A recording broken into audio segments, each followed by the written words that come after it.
Good morning, everyone, and welcome to Channel 2 News. And this is Colin Ray. We begin this morning news segment with breaking news out of Moscow, Russia, where reports are that a terrorist attack has unfolded in the Crocus City Hall auditorium, which is roughly 12 miles northwest of the Kremlin. 4 gunmen entered the auditorium just before the Russian rock band Picnic were going to take stage. The 4 gunmen then started firing automatic weapons and using explosives from the mid-level deck up and down towards the many crowded seats. The 4 gunmen then lit the concert hall ablaze and then fled the scene in a white Renault. Currently, the death toll is at 143, but is expected to change as they recover more bodies from the charred remains of the building. Originally, it was reported that 145 people were injured as well in the attack, but as of today, more than 200 other people have sought medical attention from local hospitals.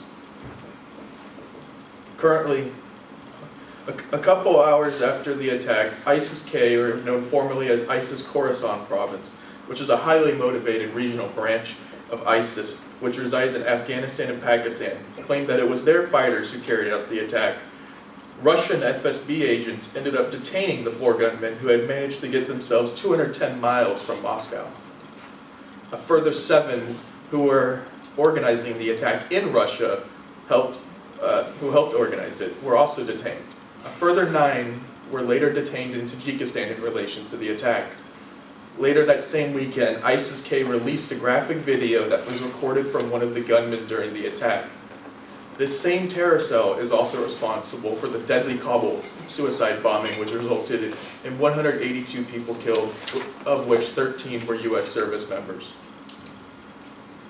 The current attack in Moscow also falls 8 years to the day since ISIS perpetrated the deadly 2016 Brussels bombing, which resulted in 42 people killed and injured over 300.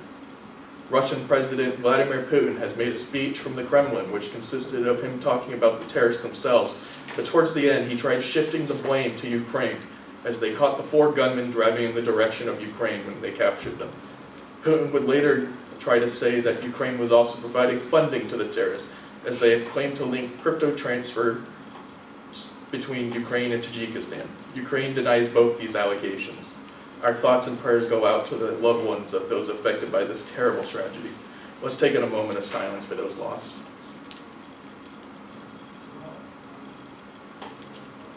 And now to Cole, who has a story about a cryptocurrency mogul who's been sentenced to 25 years. Thank you, Colin. That is right. Good morning, everyone. My name is Cole Null. With breaking news, crypto entrepreneur Sam Bankman, who was 32 years old, got slapped with a 25-year prison sentence. Why? Well, it turns out he was up to some pretty shady stuff. Like what? Fraud and conspiracy.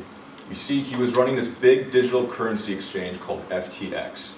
But things went south when he ended up misusing over $10 billion.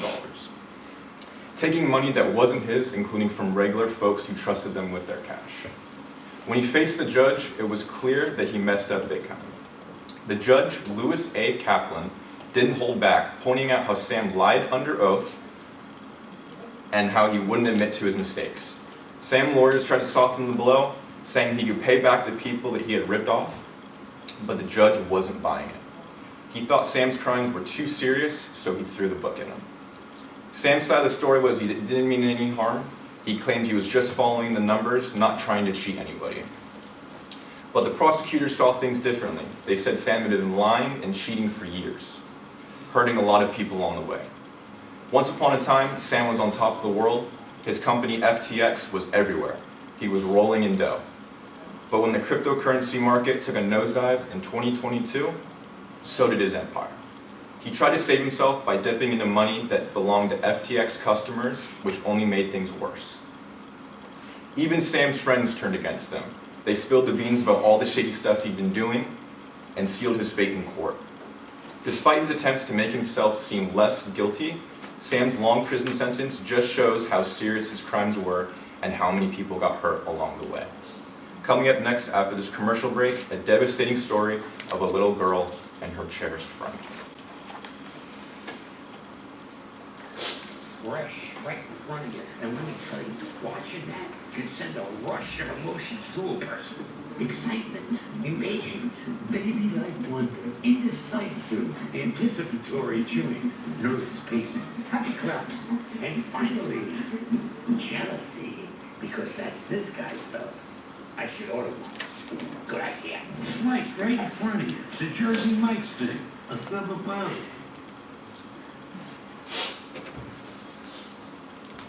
Good morning, everyone. My name is Ivan Cabrera, 11-year-old girl,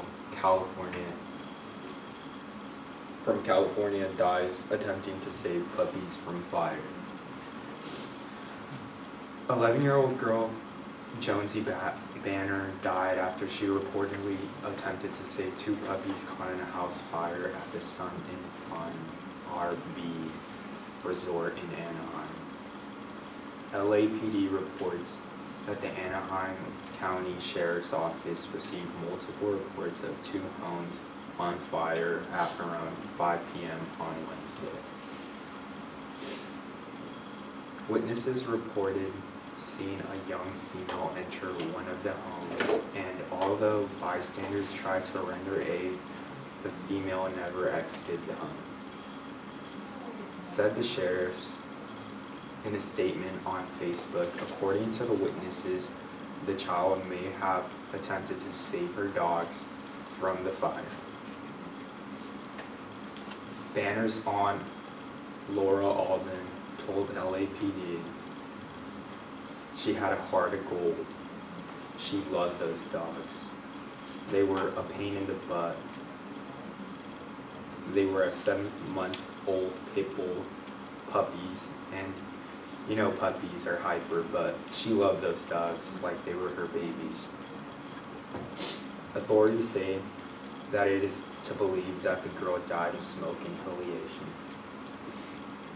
They tried to stop her, but Jonesy was the kind of kid, if she wanted it, she was going to go for it. Her aunt added, Jonesy died trying to be a hero. And that speaks volumes about who she was. I'll pass it on to Melanie for sports. Thank you, Ivan. Yeah, that's a sad story about those dogs, and that was so brave of her to try to do that. Thank you for sharing. All right, let's get into it, sports fans. Last Friday night in NBA, we had Warriors beat the Hornets 115-97. Sacramento Kings lost, and the Los Angeles Lakers lost their games both by 4. The LA Clippers were able to win their game to the Magic by 3 points, keeping the Clippers at a number 4 spot in their top 10. And it looks like the Lakers, Sacramento Kings, and Warriors are on track for that top 10. They're at the lower end of that, but they need to keep winning the rest of those games to make sure that they stay in that top 10. And for Sunday, we have Lakers versus Nets, Clippers versus Hornets, and the Warriors versus the Spurs. It looks like all of our California teams are up at 60% or higher to win each one of those games. So let's keep watching, keep rooting for them, look out for those games. Let's go into the NCAA men's. They're closing up in their semifinals. On Saturday, we have Illinois at UConn. UConn's looking for a back-to-back title run. And then we have Clemson and Alabama. They both have good players, strong shooters, so those both games should be really good to watch. Tune in for those. Tonight in the women's NCAA Sweet 16, we have 3 California teams in those brackets. We have Stanford versus North Carolina. Looks like that game's going to be pretty tight, back-to-back points.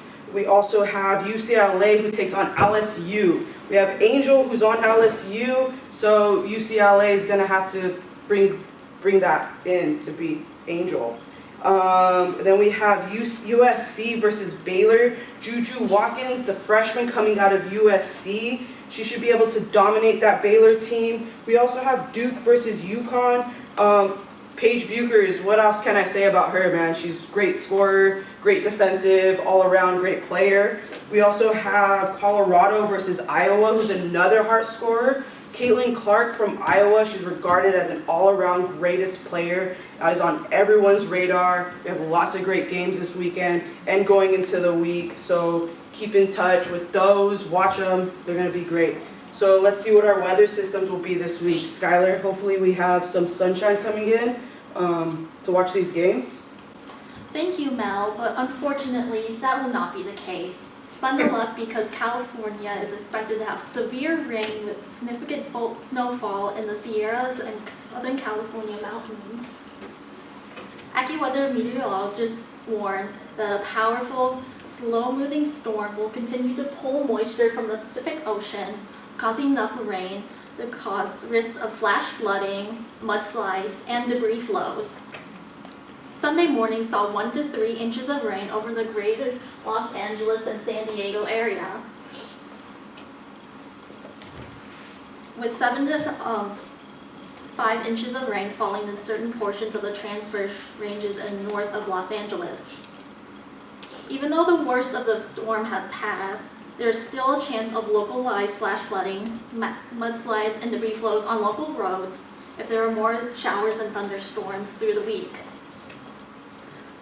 Sunday morning was also the end of a severe snowfall that plummeted the Sierra Nevada.